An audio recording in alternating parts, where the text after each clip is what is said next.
अस्सलाम वरहमतुल्लाहि वबरकातुहू। क्या भाई ये क्या बात है अहमद साहब, काफी दिनों से मुलाकात नहीं हो रही है, क्या कहीं तशरीफ ले गए थे क्या? जी भाई सुफियान, शायद मालूम होगा कि आजकल मैं दो इस्लामी तहजीब सबसे आला के उन्वान पर PhD कर रहा हूँ। इसी सिलसिले में यहाँ भागदौड़ लगी रहती है। अच्छा भाई साहब आप खाली ही भागते रहते हैं, फिर तो आपको भगवा बाबू कहना चाहिए। सुफियान भाई, इस मंचले की हालत अभी तक नहीं सुधरी, पता नहीं आगे क्या करेगा। आप हमको नहीं जानते। अरे हम कटहल के नरवा, वो मेरा मतलब के नरवा में कटहल फैलाते हैं। भाई अहमद साहब, अब मैं जम के सुधर गया हूँ। जरा शहर सुन लो। सुबह होती है शाम होती है, सुबह होती है शाम होती है, मंचले की कहानी तमाम होती है। वो क्या शहर है, दूसरा शहर भी सुन लो। अरे रहने भी दे, ख्वाह मख्वाह जमाने लगे, तुझे कुछ काम की बात सोचते हैं या बस? आप शायद कॉलेज में पढ़ते हैं, इसलिए आपका दिमाग आसमान पे पहुंच गया है, आउट ऑफ कंट्रोल। आप जैसे कॉलेज के तालिबे इल्म, आप जैसे स्टूडेंट, अकबर इलाहाबादी साहब ने मरहूम ने वसीयत की थी कि तुम शौक से कॉलेज में फूलो, पार्क में फूलो, जायज है गुब्बारों में उड़ो, चल पे झूलो, पर एक सुकून बंदाएं आजिज की रही याद, अल्लाह को और अपनी हकीकत को ना भूलो।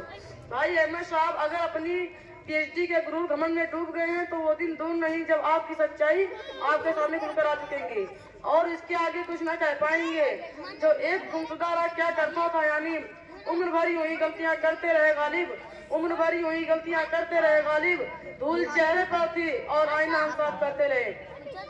इसलिए सिर्फ आपसे एक सवाल करना चाहता हूँ, देखता हूँ कितना पानी है बबुआ में, तो बताइए, हम लोग मुसलमान हैं, मुसलमान के लिए फर्ज मुकद्दस, सुन्नत मुस्तहबाब बाद में है, लेकिन हदीसे पाक की रूह से अगर कोई सुन्नत वजू करेगा तो ज्यादा सवाब है, बेमुकाबला फर्ज ऐसा क्यों? सुन्नत के अफजल होने की क्या हिकमत है? वो तो दीन की बात है, हमारे नबी ने जैसा किया बस हो गया, इसमें बहस करने की क्या बात है? अरे कॉलेज वाले बबुआ, समझे, याद रखो, हम सके हैं नहीं, हम तो बड़े कमाल के हैं, मौके पर कमाल कर देते हैं। देखिए भाई, दीन इस्लाम से सीख लेने का नाम नहीं बल्कि इसको दूसरों को पहुंचाना कमाल है। और आज के दौर में उमूमन हम लोग या तो अरबी या उर्दू पढ़ने लगते हैं, जबकि कौम का हाल ये है कि अरब वाले तो आपसे ज्यादा जानते हैं। रहा उर्दू का मसला तो ये महदूद है कि अगर हम कुछ लोग मिलकर ये तय करें कि अपने अपने ज़ौक़ के मुताबिक असली उलूम सीखेंगे तो इससे यकीनन दीन का ज़्यादा से ज़्यादा फायदा होगा, तबलीग ज़्यादा से ज़्यादा हो सकेगी। अबू रैहान, बैरूनी, इसहाक न्यूटन, फाज़मी इब्न यूनुस, इब्न रुश्द वगैरह इन अजीम फलसफरों में से है जिनका आज भी यूरोप मोहताज है, इनकी किताबों से ज़्यादा फायदा उठा रहे हैं। तो क्या इस काम के लिए उलमा का ही आना जरूरी है?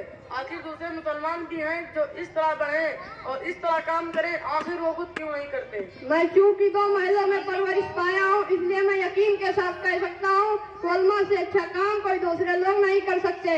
आखिर गौर कीजिए, हमारे अकाबिर मतलब मौलाना आजाद, टीपू सुल्तान शहीद, मौलाना मोहम्मद अली जौहर, मौलाना उबैदुल्लाह सिंधी वगैरह ने कितनी बड़ी दीन की खिदमत की है और दिफा किया। हमारे उलमा देवबंद फारसी जुबान के बाबा थे, आखिर उन्हें फारसी क्यों सीखनी पड़ी? वो वक्त की जुबान थी, असली तकाजा था, चुनांचे वो लोग सब पर गालिब रहे। अरे मियां, आज उर्दू ही काफी एक काम चल जाता है, खामखा दूसरी जबानों में मुंहजुमारी करके क्या फायदा? भाई ये तो आपकी गलत फहमी है। हमारे मदरसे के तालिबे इल्म हजरात बैंक का फार्म नहीं भर सकते, यहाँ तक कि वो स्टेशनों पर, बस अड्डों पर धक्के खाते रहते हैं। उन्हें सही से कोई बताता नहीं, खास तौर पर टोपी कुर्ता देख कर क्या हम आने वाली नस्ल को जाया करते हैं? भाई अहमद साहब, आपकी बात में हकीकत कुछ छिपी हुई है और इंशाअल्लाह हम भी इस तरफ ध्यान देने की कोशिश करेंगे और अपने अकाबरीन की नक्श पर चलकर सच्चा दानिदीन बनेंगे। जरूर ऐसा कीजिए। आज इस्लाम के खिलाफ अंग्रेजी, हिंदी, फ्रेंच वगैरह जबानों में जहर घुला जा रहा है। इनके लिटरेचर इस्लाम दुश्मनी में कमाल को पहुंचे हुए हैं, इनकी काज जरूरी है। और हाँ अरे मियाँ, वो मंचले जरा हिकमत बता दो तो मेहरबानी होगी। हाँ क्यों नहीं, अब तो जरूर बताऊंगा। वो ऐसा है कि पानी में 3 चीजें पास जाए, अगर उनमें से कोई भी चीज बदल जाए तो वो पानी वजू के काबिल नहीं रहता। रंग, बू, मजा, तब आदमी पानी वजू के लिए पानी हाथ में लेता है तो उसका रंग मालूम हो जाता है सही है या नहीं। फिर अगर सही होता है फिर वो कुल्ली करता है, फिर उसका मजा मालूम हो जाता है सही है नहीं। फिर वो नाक में पानी डालता है, फिर उसकी बू मालूम हो जाती है सही है या नहीं।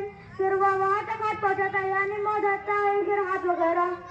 जज़ाकल्लाह, मैं आपका शुक्रगुजार हूँ कि आपने ऐसी हिकमत बतला दी। अस्सलामु अलैकुम व रहमतुल्लाहि व बरकातुहू।